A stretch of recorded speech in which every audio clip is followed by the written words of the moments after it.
የምትሆነኝ። ወደ እሱ ቤተሰብ ሲሄድ ከቤተሰቦቹ ጋር ልንስማማ አልቻልንም። እኔ ለሱ ልጅ ብዬ ሰውነቴ ከስቶ ምናምን አለ በቃ አሮግት ብሎ ሰደቡኝ። እቺ የልጃችን ምስት አሮግት ናት። ገና እኔ 19 ዓመቴ ነው ያን ጊዜ። እቺ የልጃችን ምስት አሮግት ናት፣ ፍታት፣ ልጃችን አስቀምጠሽ ሂጂ ምናምን ስሉኝ እኔ ልጁም አስቀምጬ መሄድ አልቻልኩም። የወለድኩት ልጅ ስለሚያሳዝነኝ የእነሱ ልጅ ጡቴን አጠብቼ ያሳደግኩትን ሌላ ምስት የወለደችውን ልጅ እነሱ ጋር አስቀምጬ የኔን ልጅ ራሴ የወለድኩትን ልጅ እናቴ ጋር አስቀምጬ ወደ ሌላ አረብ ሀገር ተሰደድኩኝ። እዛ ደግሞ መኖር አልቻልኩም። ልጁን ጥዬ ስለሄድኩ አላስቻለኝም። ሂጄ በወር ከምናምን አሁንም ተመልሼ መጣሁ በኮንትራት ሂጄ። ከዛም እኔ ፈታኝ አልፈልግሽም ተፈተሻል ብሎ አባረረኝ። ልጄን ስጭኝ አለኝ። ልጄን ስጭኝ ስለኝ ልጄን መስጠት አልቻልኩም። እሱ የእሱ ልጅ የሌላ ምስት ከሌላ ምስት የወለደውን ልጅ ሰጥቼዋለሁ፣ ግን የራሴን ደግሞ አልቻልኩም። ያም ያሳዝነኛል። ጡቴን ጠብቼ ነው ያሳደኩት። የራሴን መስጠት አልቻልኩም። ከዛን በቃ በኋላ ላይ አይረዳኝም፣ ቀለብም አይሰጣኝም። እኔ የደሃ ቤተሰብ ልጅ ነኝ፣ ብቻዬን ማሳደግ አልችልም። ከዛን እሱ ደግሞ በኢኮኖሚ ከኔ የተሻለ ቤተሰብ ነው። ልጄ እነሱ ጋርም ትንሽ ስላደጌ በቃ ብቻዬን ማሳደግ አልቻልኩም። እሱ ሲፈታኝ ስክደኝ ልጄን እናቴ ጋር አስቀምጬ አሳጠርኩት። በቃ አስቀምጬ አሁንም ወደ ሌላ ሀገር ወደ ኳተር ዶሃ ተሰድጄ እየኖርኩ ነው። ለሰው ጥሩ መሆን እንዲህ ይከፋል ማለት ነው። ሴቶቹ ከኔ እንድማሩ ነው።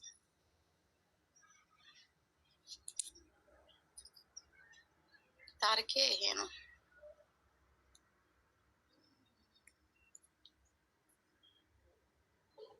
ማለት ያልገባኝ ነገር ማለት ነው ውዴ፣ ከባልሽ አንቺን ሳውዲ ሲወስድሽ አንቺም የወለድሽው ሳውዲ ነው።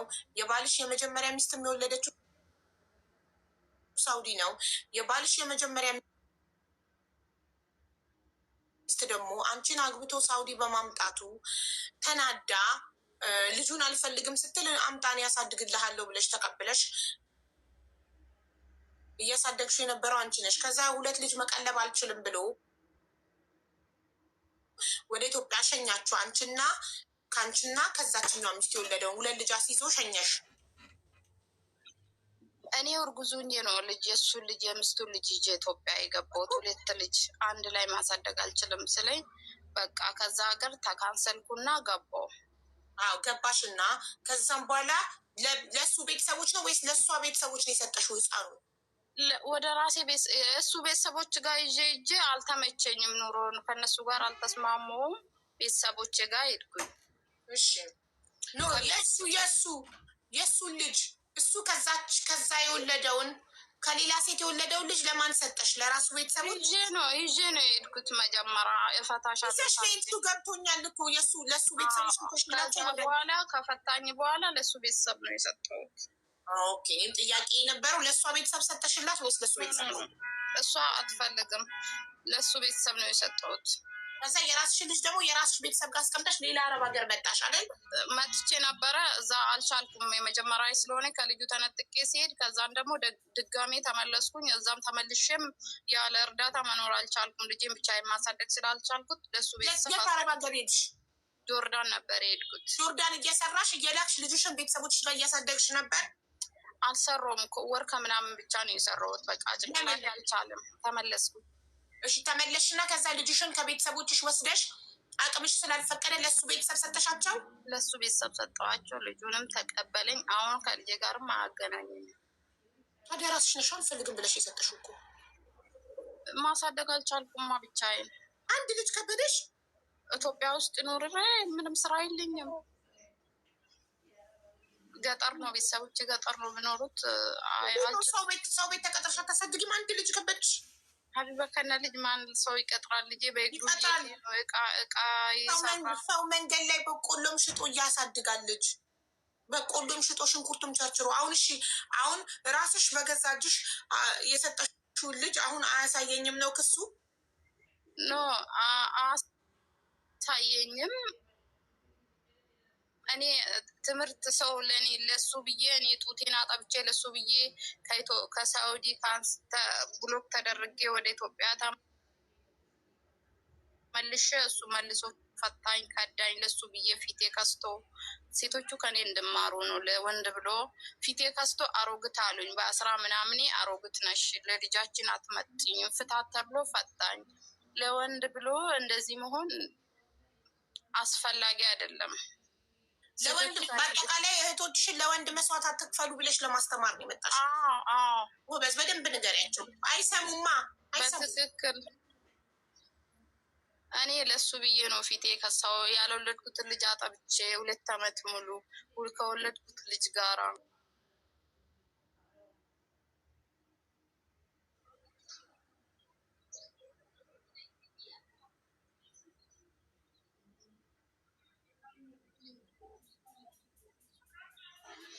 እሺ። ግን ማለት ነው እሱ ሚስት እንዳለው እያወቅሽን የገባሽበት? አላወኩም። እኔ አላወኩም። መቼ ያወቅሽው ሚስት እንዳለው? እዛ ሂጄ እሱ ወደ ሳውዲ ሲወስደኝ ክስ ስትጀምር ነው ያወቁት። እና ለምን አረገሽ? ክስ መጀመሯን እያወቅሽ ለምን መከላከያ አልተጠቀምሽም? ሚስት እንዳለው ስታቂ። እኔ አረብ ሀገር ነው ያን ጊዜ። አረብ ሀገር ደግሞ መከላከያ እንደሌለ ነው የምነግሩኝ። የመጀመሪያ ፓልማሪ ያስሚን የሚባል ኪኒን አለ በ11 ሪያል የሚሸጥ በየፋርማሲው። እኔ ቋንቋውንም አልችልም፣ ሀገሩንም አልችልም፣ አላቅም። አዲስ ስለሆንኩኝ በቃ አለማድረግ ነው። በቃ እንደዛ ከሆነ ኪኒን ካላገኝሽ አላረግም፣ ማርገዝ አልፈልግም ብለሽ አለማድረግ ወይ እሱን ተጠቀም ማለት ነው መከላከያ። እሺ አንቺ ሀገሩን ስለማታቂ ቋንቋ ስለማታቂ መከላከያ መግዛት ስለማች ነው። ልክ ሊያደርግሽ ሲል አልፈልግም፣ እርግዝና እንዲፈጠር ስለማልፈልግ አላረግም ለምን አላልሽ? ወይም ደግሞ መከላከያ አንተ ተጠቀም ለምን አላልሽም? ማርገዙ ሀሳብ ካልነበረሽ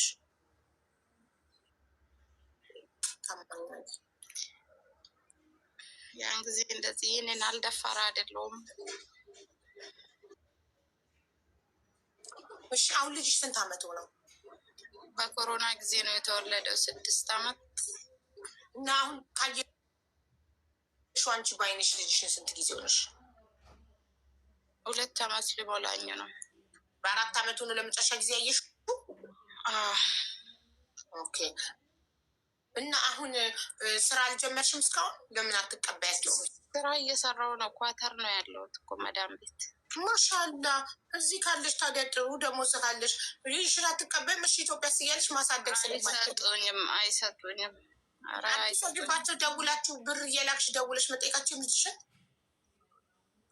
እሺ አይሉኝም፣ ስልክ አነሱልኝም። እሺ ብር አጠራቅሚና ሄደሽ ከሳሽ ልጅሽን ተቀበይ። የወር ደሞዝሽን 5 ሳንቲም እንዳታጠፊ ገንዘብሽን በደንብ አጠራቅሚና ገንዘብ ከፍለሽ ሄደሽ ጠበቃ ቀጥረሽ ልጅ ለእናት ነው የሚሰጠው። አንቺ ሀገር ውስጥ ስለሌለሽ አሁን አትችይም። ሀገር ስትገቢ ግን ሽ ትቀበያለሽ። የባል ቤተሰብ ሀቅ የለውም። እናት ሀገር ላይ እያለች የባል ቤተሰብ ባል ሀገር ውስጥ ሳይኖር እሱ እስካሁን ሳውዲ ነው ያለው። ሳውዲም ሌላ ሀገርም ፈረንጅ ሀገርም ይመላለሳል። ፈረንጅ ሀገርም ይመላለሳል። ቻንስ አግኝቶ ፈረንጅ ሀገርና ሳውዲ ማለት ነው። የሁለቱም ሀገር ቪዛ አለው። ኦኬ እሺ፣ ይኸውልሽ የትም ይመላለስ የራሱ ጉዳይ። አንቺ ኢትዮጵያ ስትገቢ ገንዘብ እንጂና ልጅሽን በፍርድ ቤት ከሳሽ ተቀበያቸው ከባልሽ ቤተሰቦች እና አሳድጊ። ግን ደውለሽ ለማናገር ሞክረሽ እምቢ ብለውሻል? አናገናኝም አሉሽ? አገናኝም። እህቷ ልጅ ለራሷ ነው የምታነሳልኝ። ደህና ነው ነው የምትለው። እኔ አትሰሚኝ ድምፁን። አገናኘኝ ለምናትያቱም ደህና ነው ብቻ ስትልሽ ትምህርት ቤት ነው እኔ ቤት አይደለውም። በቃ ሰበብ እየፈለገች አይደለ? ምስሪ በጣም እውነት ለእናት ልጅሽን ማናገር አለመቻል በጣም ያማል፣ በጣም የሚያናዳል። ውስጥሽ እያወቀ ደግሞ አውቃ እንደሆነ አንዴ ትምህርት ቤት ነው፣ አንዴ እኔ ውጭ ነኝ፣ አንዴ እንደዚህ ምትልሽ አውቃ እንደሆነ ደግሞ ስታቂ በጣም ያናድዳል። ግን ይህንን ቻዩና ጥርስሽን ንክስ አድርገሽ ሰርተሽ ገንዘብ ይዘሽ ሀገርሽ ስትገቢ ከሰሽ በፍርድ ቤት ትቀበያቸዋለሽ። እሺ የዛኔ ልጅሽ አንቺ በጥሩ ሁኔታ ታሳድጊዋለሽ። ዞሮ ዞሮ ልጅ እናቱን ነው የሚፈልገው። ምንም ቢያሽቃብጡ እነሱ ከነሱ አንቺን ነው የሚመርጠው ነገ ልጅሽ። እሺ ወንድ ልጅ ደግሞ ለእናቱ ነው። አይዞሽ አይዞሽ፣ አንቺ አሁን ጠንከረሽ ስሪ። በቃ ልጅሽን እያሰብሽ ነገ ልጅ ወደ እኔ ያመጣሃለሁ እያልሽ በውስጥሽ ነገ አመጣሃለሁ፣ ነገ ወስድሃለሁ፣ ጥሩ ኑሮ አኖርሃለሁ እያልሽ ሰርተሽ ገንዘብሽን ያዥ። ገንዘብ ነው ልጅሽን አንቺ ጋር ሊያመጣልሽ የሚችለው ገንዘብ ኃይል አለው። ገባሽ? ገንዘብ ከሌለሽ ፍርድ ቤትም ልጁ ጥሩ ኑሮ እንዲኖር ጥሩ ትምህርት እንዲማር አንቺ ድሃ ከሆንሽ አይፈርድልሽም ለአንቺ። ገንዘብ ካለሽ ግን ይፈርድልሻል። እሺማ እናስ በደንብ ስሪና ገንዘብ ያሽ። ገንዘብ ለቤተሰብም እንዳትሰጪ ለማንም። አንቺ የምትሰሪው ልጅሽን ወደ ራስሽ ለመመለስ ነው። ስለዚህ ገንዘብሽን ጥብቅ አድርገሽ ይዘሽ ኮንትራክሽን ስጨርሽ ሀገርሽ ገብተሽ በፍርድ ቤት ልጅሽን ተረከቢ። ማር በርቺ። እናመሰግናለን። ታሪክሽ በጣም አስተማሪ ነው። ብዙ እህቶች ከአንቺ ታሪክ ይማራሉ ብዬ ተስፋ አደርጋለሁ። እንግዲህ የተማረ ይማር። ምከረው እምቢ ካለ መከራ ይምከረው። በምክር በሰው ታሪክ ካልተመከሩ መከራ ሲመክራቸው ይመከራሉ። ብልጥ ከጎረቤቱ ይማራል አይደለ? ሞኝ ደግሞ ራሱ ላይ እስኪደርስ ይጠብቃል። ብልጥ የሆነች ሴት አንቺ ላይ የደረሰውን አይታ ለወንድ መስዋዕትነት መክፈል መጨረሻ ላይ አንቺ ለሱ መስዋዕትነት ከፍለሽ ስትከሺ ስትጠቁሪ ገና በልጅነትሽ አሮጊት ነሽ እኔን አትመጥኝም ብሎ አውጥቶ ጣለሽ። ታኝ እኮ ጣዕሙ እንዳለቀ ማስቲካ። ስለዚህ ብልጥ የሆነች ሴት ከአንቺ ህይወት ትማራለች። ሞኝ ደግሞ ራሷ ላይ ሲደርስ ትማራለች። እሺ እናመሰግናለን። እኔ እናት ክበሪ።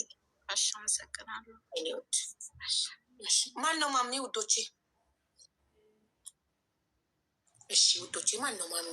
የገንዘብ እርዳታ ካልሆነ እራሱ የገንዘብ እርዳታ አይደለም ብሎ ከጻፈ እናስገባዋለን። ራሱ የገንዘብ እርዳታ አይደለም ብሎ ይጻፍ። እናንተ አይኔን ምንድን ነው የሚያቃጥለኝ? ይሄኛው አይኔን እንትን የሆነ በርበሬ እንደገባበት ሳሁን ቀይ ፍርፍር በልቻለሁ፣ ግን በቀኝ በልቼ ዋይፐር ነው ያጸዳሁትኝ እጄን እና ምናልባት በውሃ ስላልታጠብኩ አይኔን ስነካው በርበሬ ቢሆን እንዴ እያቃጠለኝ ነው። አይኔን እያቃጠለኝ ነው።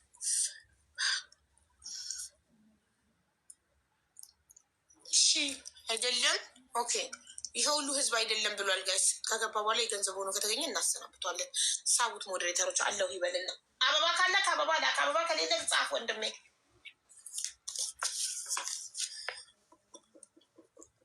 እሺ ይጻፍ እኮ አለን የኔ ውዶች። ከሌለ ኬት አምጥተን እናስገባው። እናንተ አቁሙ ኮመንት፣ የእሱ ኮመንት እንዲታይለት።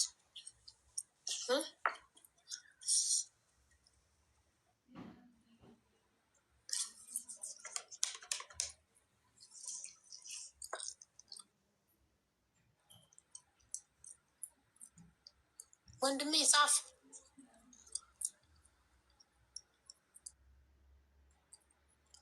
ይሄኛው ነው ውዶች፣ ይሄ ነው።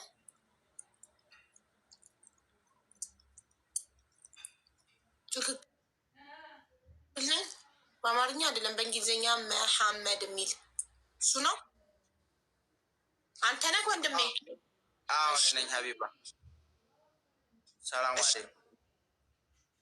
ዋሊኩም ሰላም። የገንዘብ እርዳታ አይደለም፣ የገንዘብ እርዳታ አይደለም። እኔ አንቺ እንደምትው አስቆርጩ ሎተሪ እኔም እንደ ማንኛውም ሰው ነው እንጂ የቆረጥኩት የገንዘብ እርዳታ አይደለም። ሎተሪ ቆርጬ ሎተሪ ደርሶኝ ነው።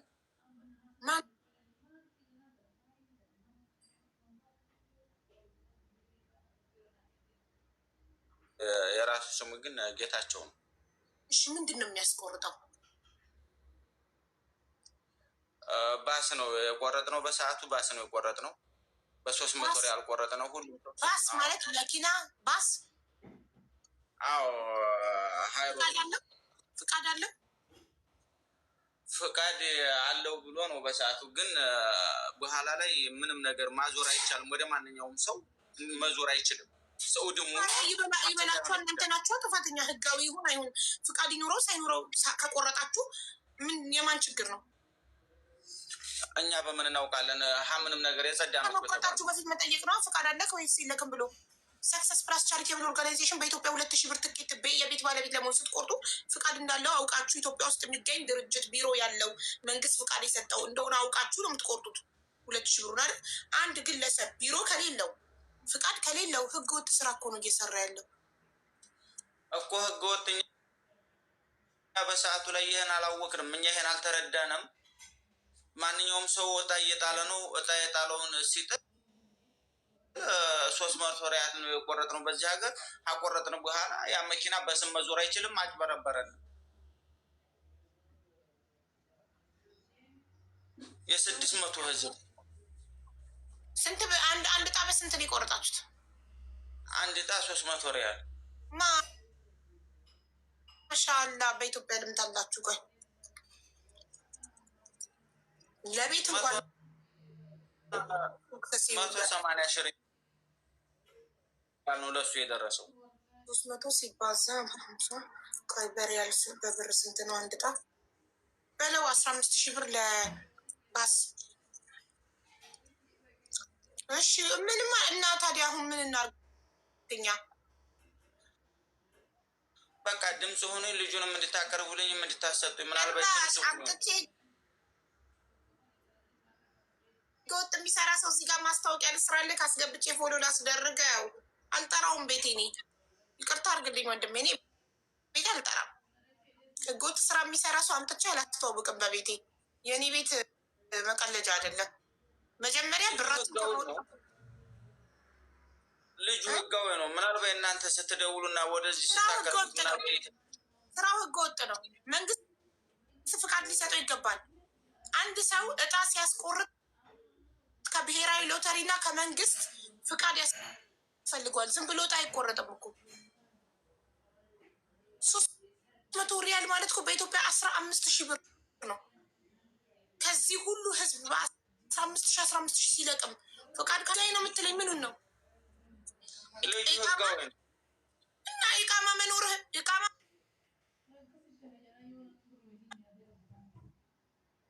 ስታወጡ የማወጣው ለህጋዊ ነገር ነው ወይስ ለህገ ወጥ ብላችሁ ማረጋገጥ የእናንተ ፋንታ ነው። አንድ ሰው መጥቶ መኪና አለኝ እጣ ቁረጡ ሲላችሁ ህጋዊ ነህ ወይ? ነገ ብትከዳኝ አንተን የመክሰስ መብት አለኝ ወይ? ላይሰንስክን አሳየኝ፣ መንግስት እጣ እንድታስቆርጥ የሰጠክን ላይሰንስ አሳየኝ ብሎ የመጠየቅ ሙሉ መብት አላችሁ። ለምን አትጠይቁም? ሳትጠይቁ ቆርጣችሁ እንደ ከብት ተነድታችሁ ቆርጣችሁ ብራችሁ ስትበሉ መታችሁ ሚዲያ ላይ ብጮሁ ማን ይሰማችኋል? እሺ እኔስ ችግር የለውም ልበላ። አሁንም እያስጠራው ነው መኪናውን። አሁንስ እንዳይበሉ ድምፅ መሆን አንችልም? እንዳይበሉ ድምፁ ነው። ሳይሰሙ ዝም ብለው ከህገወጥ ሰው ህገወጥ። ይኸው እኔ እኮ አሁን እዚህ ጋር ድምፅ እየሆንኩ ነው። በ6,000 ምናምን ህዝብ ፊት እየተናገርኩ ነው። አንድ ሰው እጣ ሲያስቆርጥ ህጋዊ መሆን አለበት። ላይሰንስ ሊኖረው ይገባል። አጭበርባሪ ነው። ይኸውልሽ አቢባ፣ አንቺ ሁሉም ጋር ትተዋወቂያለሽ፣ ያኔ ታዋቂ ነሽ። ግን አሁንም ይሄን ሰው ራሱ ብራቸውን መመለስ የለበትም? ያጭበረበረው ብር መከሰስ የለበትም እኮ? ሁላችሁም ተባብራችሁ ደረሰኛችሁን ይዛችሁ ስትከሱት ነው መንግስት አፍንጫውን ይዞ ብሩ የሚያስመልሰው። በሚዲያ አይደለም። ለመክሰስ የእናንተ ትብብር ያስፈልግናል፣ የእናንተ እገዛ ያስፈልግናል። እኛ እገዛ እንዴት እናገዛችሁ? እናንተ እንድትከሱ ለመክሰስ የሚያስፈልጋችሁ ልንገርህ። እኔ አንደኛ አንተ ወኪል ሁንና የቆረጡትን ሁሉ ሰብስባቸውና ቴንኪዋ ቲካይ የቆረጡትን ሁሉ ሰብስባቸውና ዋትሳፕ ወይም ቴሌግራም ግሩፕ ከፍተክ ሁላቸውም ደረሰኛቸውን እንዲልኩልክ አድርገህ በህጋዊ መንገድ በስነስርዓት ለመክሰስ።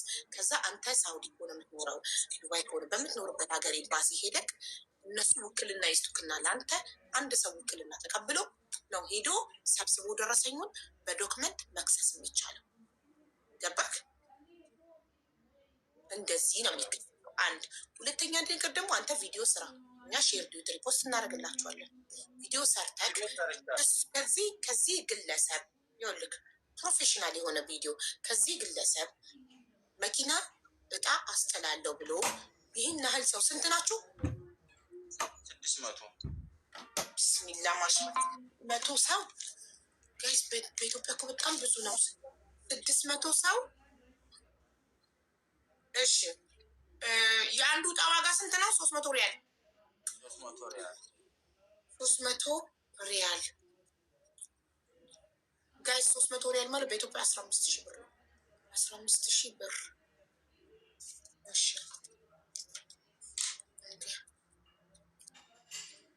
15,000 ሲባዛ በ600 ሰው ሲባዛ በ600 ሰው 9 ሚሊዮን ብር 9 ሚሊዮን ብር ገቢ አግኝቷል ልጁ። ማነው ስሙ? የአካውንቱን ስም ንገረኝ። አካውንት ገንዘብ የምታስገቡበትን አካውንት ስም። ገንዘብ ያስገባንበት በዚህ ሀገር ነው። ወይ ላውጣ? በየት ሀገር? በሳውዲ? በሳውዲ ነው ያስገባሁት። በለው። እንደውም በደንብ በሳውዲ ከሆነማ እንደውም በደንብ ለመክሰስ ይመቻቸዋል። በደንብ በሀገሪቷ ህግ ተይዞ ነው ተሄዶ ሳውዲ ድፍረቱ በሳውዲ አካውንት ነበረ በሐላል እየሰጠ አካውንቱን እንድታስገቡ በሪያል የሚያደርጋችሁ። አዎ እንደዚያ ነው።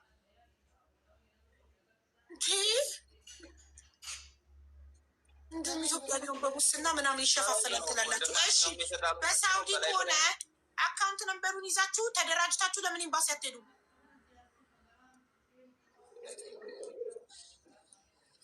ሰላም አለይኩም ሀይባ። ዋሌኩም ሰላም።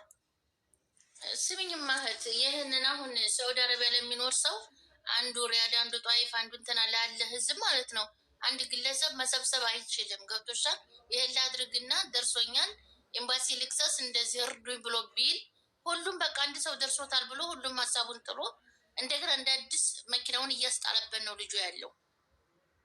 ሁለተኛ የሚሰራው ደግሞ በሳውዲ አካውንት ነው ብር እንድናስገባ ያደረገው። ሁሉም ነገር ሰው ደረሰው ይሄ ልጅ ተብሎ አጨብጭበው ላይ ብላይ እንደዚህ ማን ደረሰው? ማን ደረሰው? ማን ደረሰው? ማሜ አሁን ፕሮፋይል እዚህ የገባው ልጅ ታዲያ መች ተረከበ? ማሜ አልተረከብ። ሁሉም ሰው መሰለን ላይ ብላይ ደረሰው ተባለ አይደለም። ጊዜው ከዛሬ ነገ መኪናውን አዙር በስምህ ይለዋል። በስም መዞር የማይቻል መኪና ነው። ሁለተኛ መልሰን እንጣለውና ብሩ